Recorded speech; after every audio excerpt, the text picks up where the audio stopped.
This is the South Pacific Adventist News. Hello, I'm David Gibbons. ADRA, the Adventist Church's aid agency, is working to support victims of HIV and AIDS in Papua New Guinea. One adult in every 50 in Papua New Guinea has the HIV virus.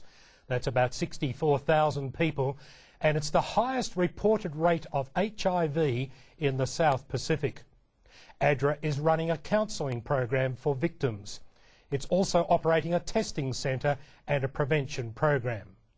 ADRA also provides care and treatment for victims in various stages of the disease.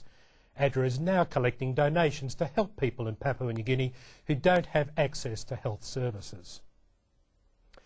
A group of Adventists have used homeschooling trade fairs as a new form of evangelism. The trade fairs for parents homeschooling their children were held in all Australian capital cities. Church members set up displays to show parents how to teach the Bible when teaching their children. They also sold study guides and curriculum for the parents to use. These were originally designed for use in Adventist schools. 250 doctors and other health professionals this week were encouraged to offer prayer with their patients. The Adventist-sponsored conference suggested doctors discuss spiritual beliefs with their patients. Keynote speaker Professor Harold Kooning said that only 1 in 2,000 Australians are professed atheists. American studies reveal that 75% of patients want their doctors to pray with them. It gives them hope, and it gives them a sense of being connected, and ultimately all of those things can influence their physical health and medical outcomes. Doctors came from Australia and New Zealand for the conference in Adelaide.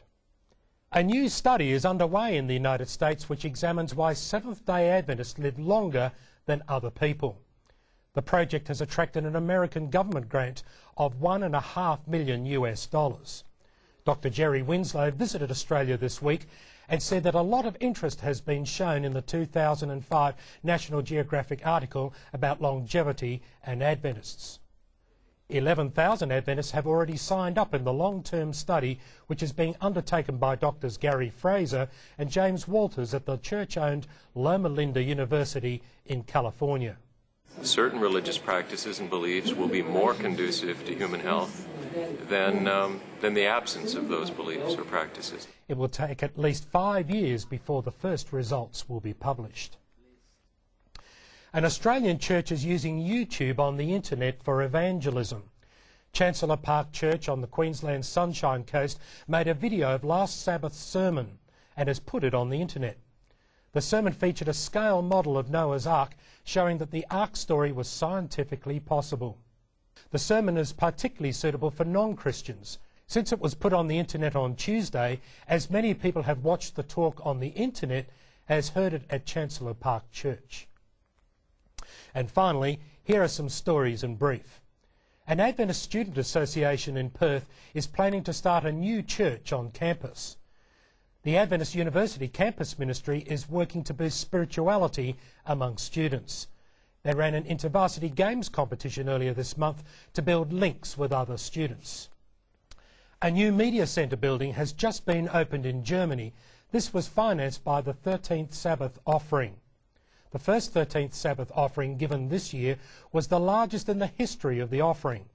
There is a strong upward increase in the offering, with about $750,000 now being given for each offering. Last Saturday, Adventist church members at Warwick in Queensland learned how money they had donated is improving the lives of children in India and Nepal.